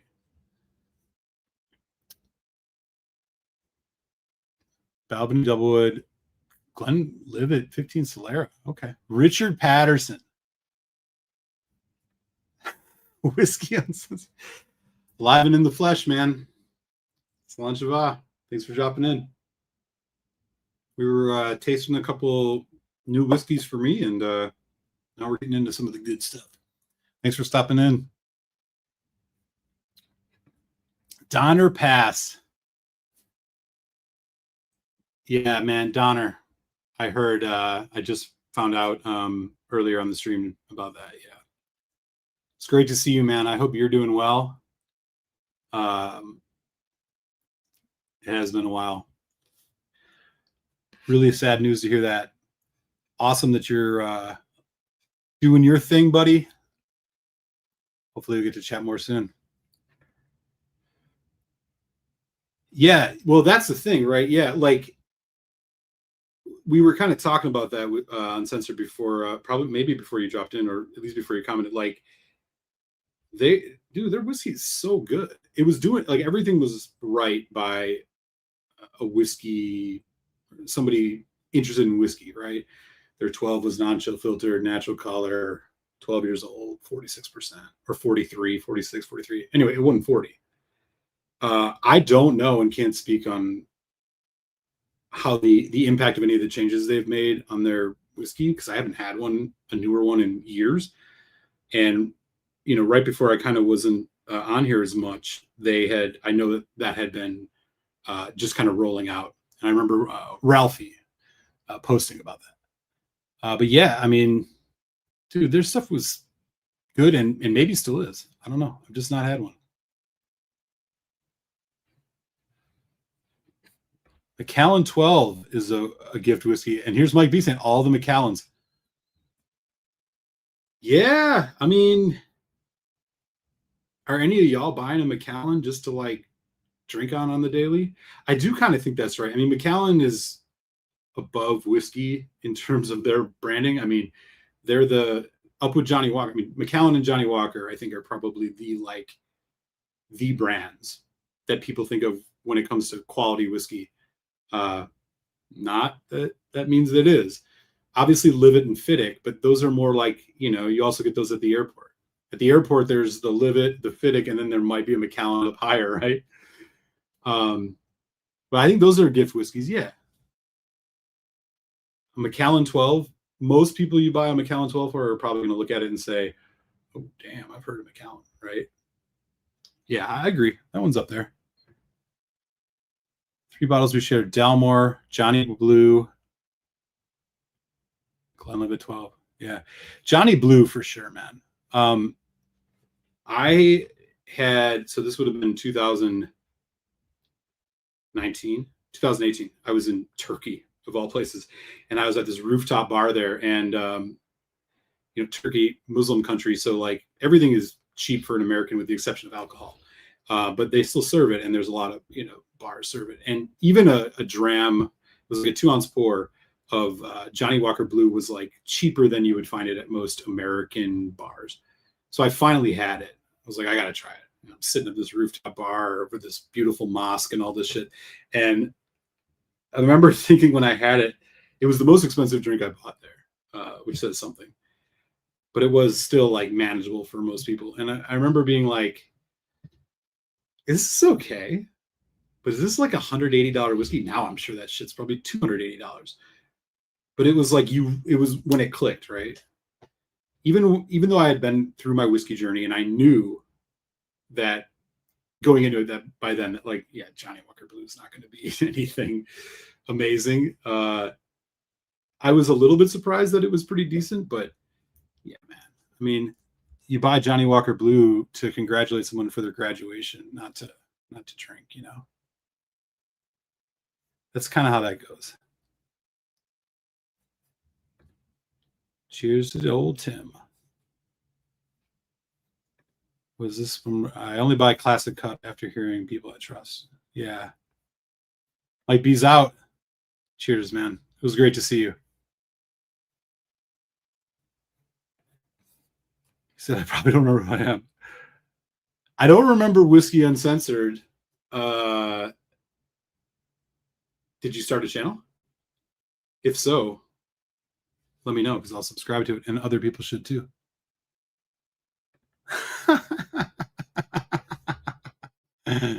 That's funny. No, I don't think that's true at all. So the thing with Johnny Walker in any blended Scotch, so blended Scotch is different from blended malt, right? Blended Scotch does not mean the same thing. I don't know if it's 100% malted barley in. I guess it probably is, but as far as the age of a Johnny Walker Blue, they're blending all sorts of stuff. I'm sure there's something with a little bit of age in it, but I mean, who knows? They probably are blending all sorts of different stuff into that. And yeah, I mean, if you're a whiskey head and you get a bottle of it, and Ben, I mean, at the point that you're at, I know you know your stuff about whiskey. I wouldn't open it and just sell it, gift it to somebody. It's not going to do anything. I mean, it's not going to change your life. Bourbon. Oh God. See, I was getting confused because Ben Demon, people were saying hi to Ben, and then you. Okay. Are you doing your own thing now, man? The whiskey, or is that just your name of the thing? Is Whiskey Uncensored a channel? If so, man, drop that in the chat. Plug it.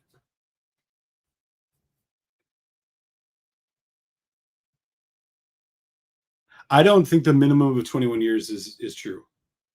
Yeah, I don't think that's true. I don't think there's anything. There's no labeling law that implies a minimum age, unless you put an age on it, right? I know to even call it Scotch, I think it has to be 2 or 3 years old. Don't quote me on that. I know that's the case for things that you label bourbon. It's part of what makes a bourbon, but no, there's no.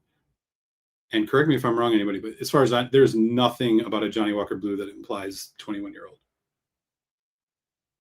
Because they don't put an age statement on it. If they did, if they said Johnny Walker Blue 21, The 21 would imply that the minimum age of the whiskey in there is 21 years, right? It can be older than that. But the age statement on a whiskey is always the youngest whiskey that's in it. I'm gonna do my own thing the last 5 years. Just change the name because YouTube autocorrect. Oh, dude. Okay, that's great. I can imagine. That shit would get annoying, right? You're like constantly trying to get that capital in there. Okay. Bourbon. That's funny. Right on, man.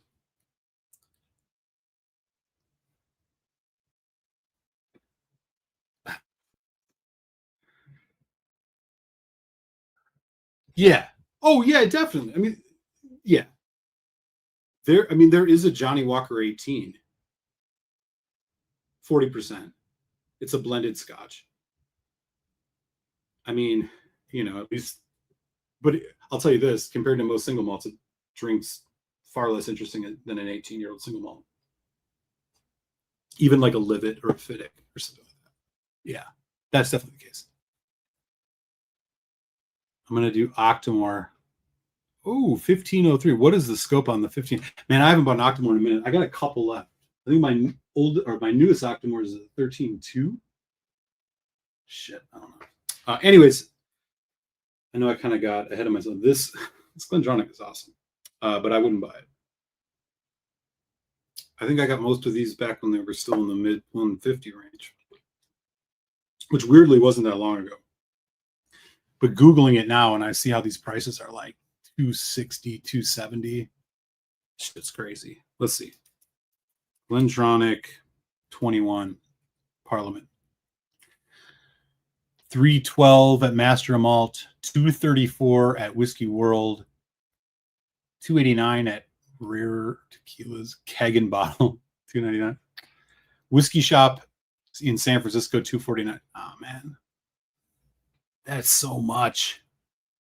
You want to know what a heavily sherried Scotch or heavily sherried whiskey that I think is actually infinitely better than this, and half the price would be a Redbreast 12 cask strength.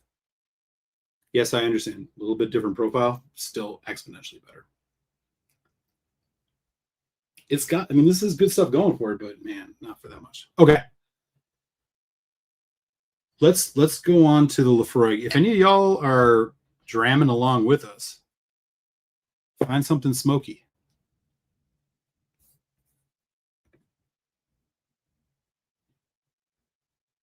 Glendronach 27 year earlier this year, and I'm not proud. They released a 27, like a straight up 27.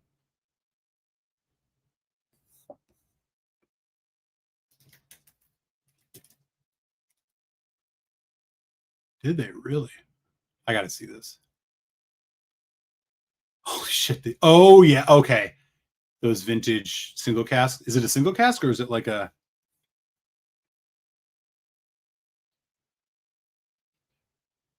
Dude, those were solid, man. I never was able to get my hands on one of those older single casks. I know what you're talking about, though. You've jogged my memory. That's one of the older whiskeys. Damn, I don't think I have many things above 27. The oldest whiskey I have, that's an old Highland Park 30, this Laphroaig 31, and then I have a Boona 37 Indie. I think those are the only things I even have over 27 years. Is there anything else over here that's even close to that? I mean, there's shit. I can only imagine how good that is, though. Edgerdour. Did you crack that Glendronach 27? I got it here. Yeah, single cask PX. Is it overly PX'd or is it, man, 27? Those are like with the years on it, right? Like 1993, 1996. Damn. That's a serious bottle, brother. I'd be curious to hear how it is. Okay. I'm going to pour this Laphroaig. Oh, you're good. Sorry, driving gun. Yeah, no worries, man. I'll read between the lines, whiskey and sense. Okay, let's not break this cork. So this is a 31-year-old Lafroig independent bottling signatory vintage. It is 51.8, all bourbon barrel, filled in 1992, bottled in 2024. Let's do it. Thinking back, I think I may have actually drank this on the stream at one point, but it's been a while, obviously, so we're going to do it. What do I care?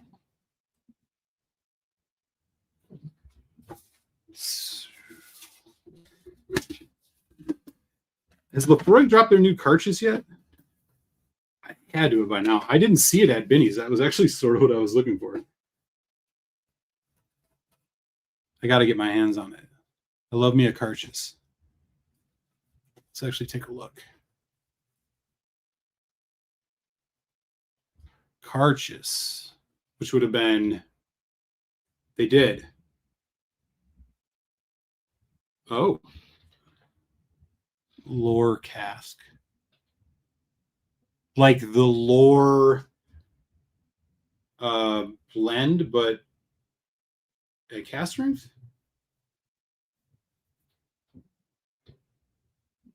Lore. Two says is incredible. Okay, I'm sold. I know that. I mean, that new guy they had distilling over there ain't messing around. Demon Hunter. In my over 6 years of scotch and whiskey drinking, I've never owned a bottle of Lafroig. Dude, I want that cartridge lore that just came in last month. You've never owned a Lafroig? Are you a Pete guy? I mean, here's my recommendation for you. And I'm trying to think, like, money conscious wise. Ooh, if you're gonna go if you want to just have the full on most intense Lafroig experience you can have at the price, I would say get a quarter cask, which I think they still make. I got an old one here. They look like this. This might be actually kind of old now that I think about it. It's something like this. The quarter cask was like the 10, but much more intense. But if you want to spend 100 on something that will guaranteed not disappoint you, you absolutely 100% buy the Lafroig 10 cask strength. It's the best thing they make. If you can get your hands on that, do it. No question. Lafroig 10 cask strength is the best thing they put out, I think, regularly, unless anything's changed.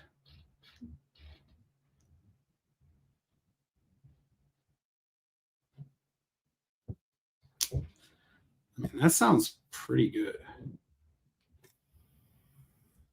Lore cask strength. Hey, look who's back. What's up, buddy? Have they discontinued the lore?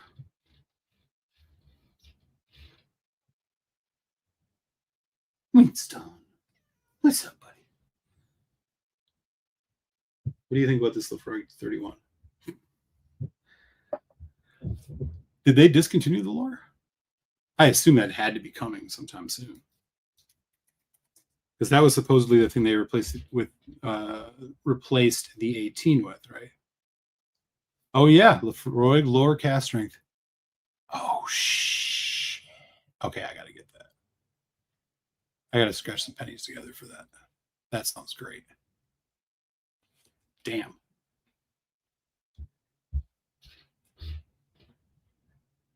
I had 3 samples of Lafroig 10K. Yeah, it's the best thing they make. If you want a peat bomb, if you want a complex, delicious, amazing peat whiskey that will not disappoint you, and you have the money to spend on it, Lafroig 10 cask strength is the only way to go. I bought 2 bottles. Oh man, I can't believe they didn't have that at Benny's. The only cartridge they had was the one from last year. Huh. Okay. Core strength, I believe, replaced by 10-year. Oh yeah. Okay. So we're not quite sure. Well, Ben, I can tell you, if you like peat, you save your pennies, man, and get any 10 cast strength. It's, I think, probably the best heavily peated whiskey you can get your hands on. Still to this day, it's fantastic. It's the best thing that they make, and hopefully they haven't screwed it up. But as of, I have the second to last bottling batch 16. I don't have the 17. It's great.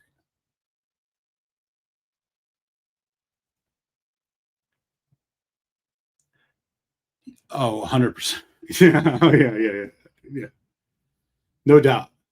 I don't even know what Ardbeg's put out in the last 2 years for those Ardbeg Day ones. But yeah, man, I wouldn't even put the Cartridge on. Like, Cartridge is good, but here's the thing: you'll get a 10 cast strength for the same price. Maybe it's slightly lower than a Cartridge, and I think in terms of just like a guaranteed win, Cartridge doesn't really miss. But I think the 10 cast strength is still the way to go. If you could only get one, I'd go 10 cast strength. What do you guys think? 10 cast strength all the way, man. That's my best advice for you. You will not be disappointed. Speaking of, here we go with the Lefroy 31 thing. See, the thing about these heavily peated whiskeys, and some of y'all probably know this, like when you get to the point where you're like getting up into the, above 20 age, whatever, like they just take on completely different forms. Like what you expect out of a peated whiskey goes out the window. Like this is just all tropical and malt, and then there's peat smoke in the back. But these are on the nose infinitely more complex, obviously, than like a 10 or something. But the way that age works on these peated whiskeys is crazy. They go from like peat smoke forward with like the barrel and distillate notes kind of buried beneath it to like everything is evened and the complexities are increased 100%. Like this is just full of tropical and weird notes, but you still know it's peated. Damn. And I haven't had a jam with this in a minute. We got 10 folks in. We're almost to hit hour 2. Oh my God. Can't believe it. Cheers, y'all.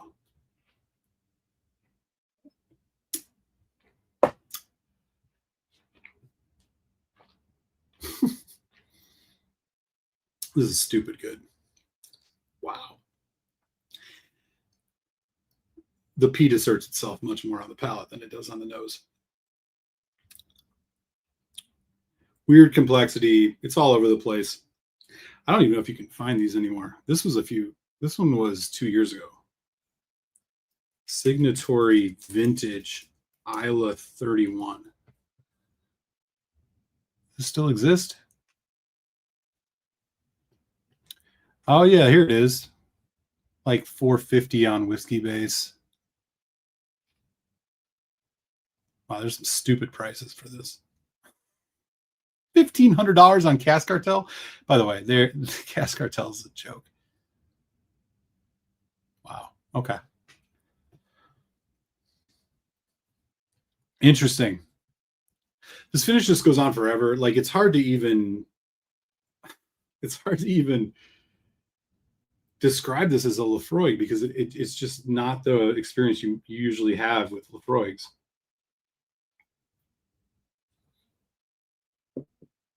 I've had an OLC back there for a minute. Behind that OLC is a MC01, which I think is probably my favorite Port Charlotte of those releases. That's the Marsala.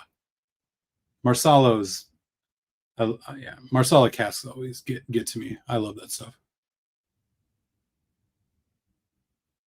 Who said what did River say here? Cask Cartel is almost as evil as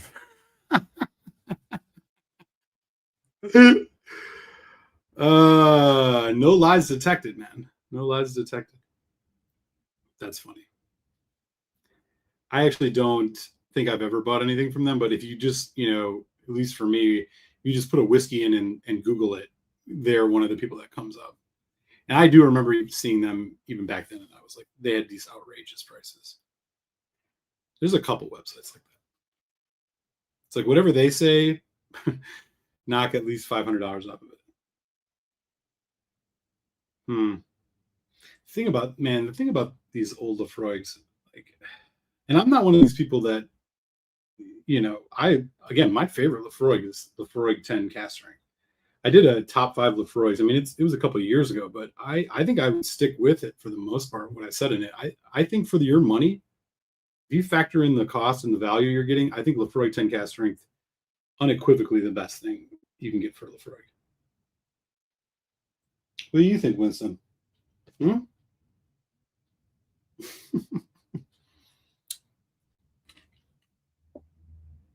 Yeah, yeah. I don't.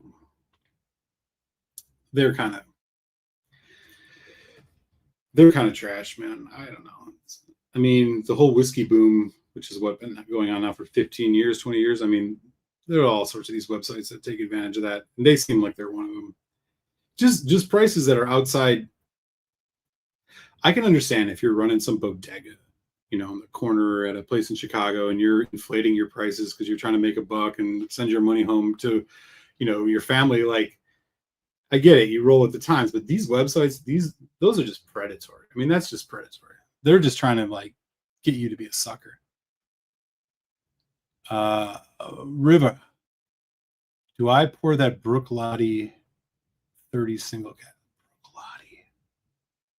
Ooh, is that peated? Is that a port or is that a? I thought you said you just had Noctimore. I don't know, man. you might not get everything you want out of that at this point. You might want to stick with a heavy peat. Brook Lottie 30. Oh God, that sounds delicious. Anyways, Brook Lottie 30.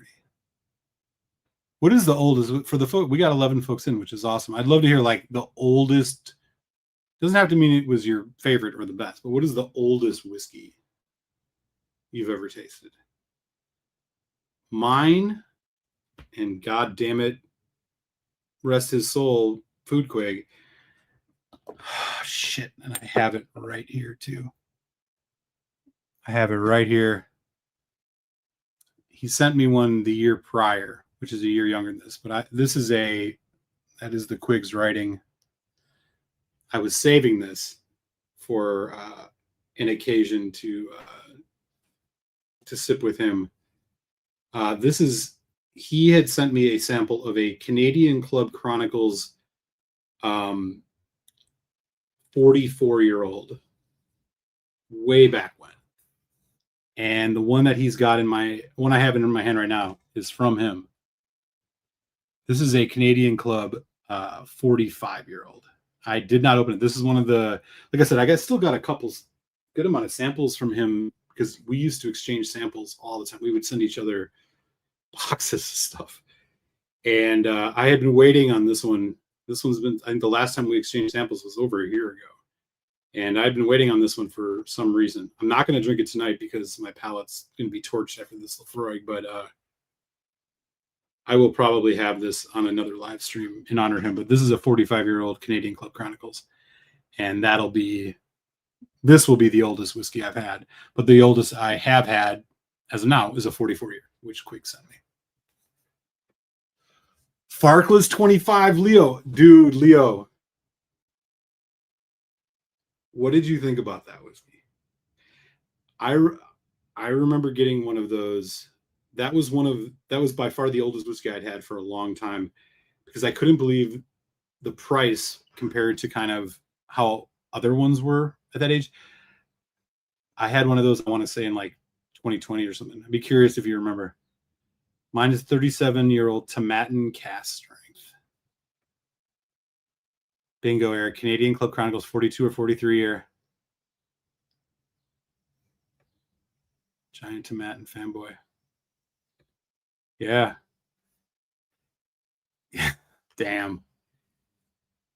Oh man. I wonder if Leo has any distinct memories of that Glen Fargo's 25. I sure do. Here he is. Bro.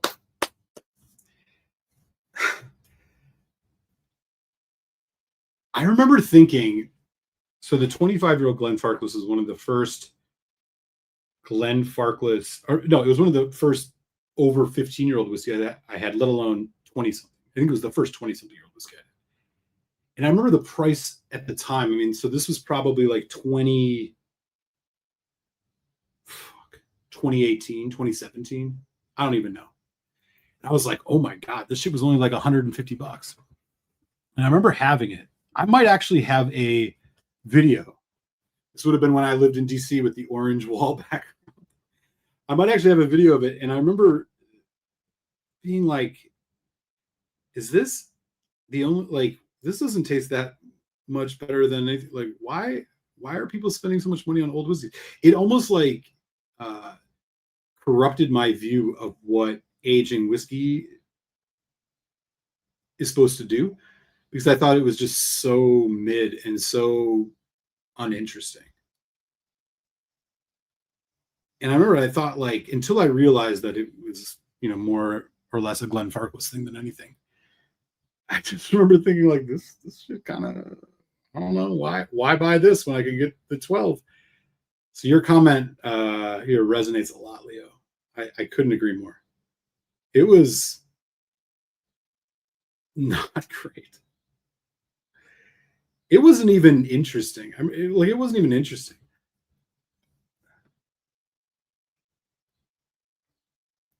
Yeah, it was. It was like a great value, but like, if and Richie, you probably had a better understanding of it when you had it than I did, because I remember, like, it was a huge leap in age for me when I bought it, because I remember being like, I'm taking this step. You know how it goes. You're like, I'm going to buy a $60 whiskey, in the early days, and then you're like, ooh, I'm going to buy an $80 whiskey.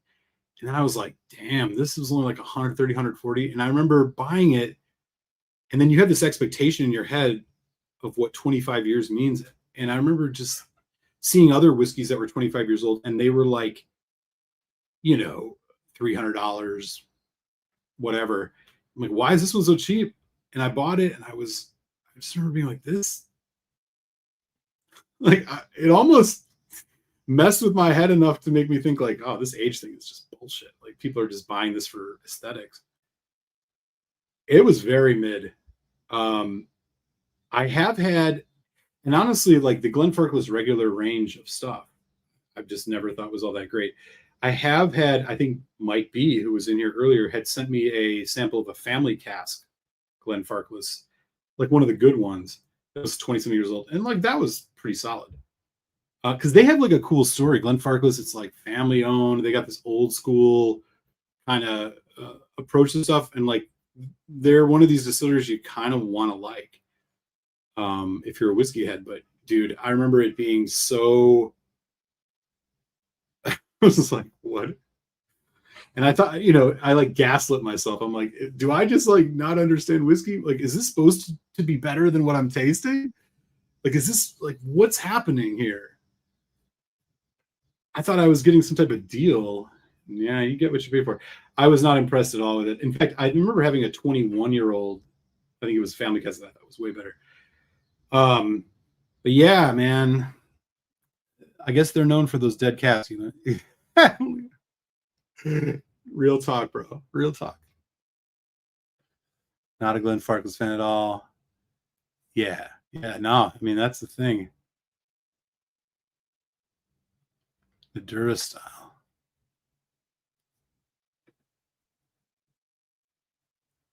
Bought it once, and that was it. Yeah, I mean, that was. I still see Glenfarclas 200. Right. Yeah, Leo.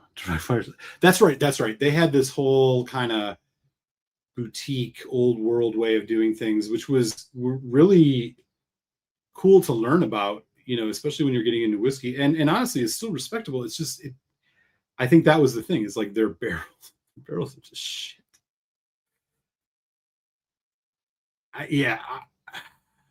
It's hard, because I look back and I think about the review I did of it, and part of me thinks, on the one hand, it was such a leap from anything I had before in terms of just the age statement, that I literally felt like I was trying to convince myself that it was better than it was, or I want, I was like willing myself to think it, or like, and then also thinking maybe I just don't understand whiskey. Like I shouldn't even be talking about this. But when I think back on it now, I'm like, no, it really was pretty pedestrian. And that's really unfortunate. You know, it's like, some of these whiskeys try to say they're more than they are. And then Glenfarclas tries to puts out stuff that's like less than they are, right? Here they are putting out old whiskeys that have this kind of good story and good quality, but quality appearance, but then they're not, versus just like filling their stuff with fake color and stuff and saying it's amazing and trying to fluff it up with a heavy barrel, but no complexity. They just put out some straight, you know what I mean? Like straight mid. It's too bad. What are they going for these days? I'm actually curious. Yeah, they are not a distillery that I think I would chase for anything anymore. Glenfarclas 25 year. What we got? 200, 190. So it's, it's went up a bit since here's a 185. Here's somebody trying to sell that shit for $400. Well, webs hard to find whiskey.com trying to sell that for $400. You crazy. I feel bad for anybody buying that. Yikes. Anyways. Yeah. So oldest whiskeys, we've had some 25s. Ben said the Canadian Club. Yeah, I'm gonna have to wait and have that 45 from Quig at some special time, because I did not realize. Man, 50% on that Canadian Club too. Okay, y'all. I'm gonna ride this dram off into the sunset. We hit 2 hours. I will try and keep people as posted as possible. Maybe with a little more notice than I did today about when I'll do another live stream. I am going to do some more live streams. We'll figure out if we're going to be doing more like focused whiskey reviews. I'm less sure about that than I am about live streams, but it honestly is. It's been just so good to see and hear from folks and connect with y'all. Outside of the unfortunate news about our boy Quig, it's just great that y'all are out there enjoying good whiskey, sticking around in chats, hanging out. It means a lot, man. This has been really great. So I deeply appreciate y'all. Everybody stay safe and be well. And we will talk soon from Chicago, the Muser and the Whiskey Cat, who has fallen asleep listening to me ramble. Y'all stay up, man. Be well.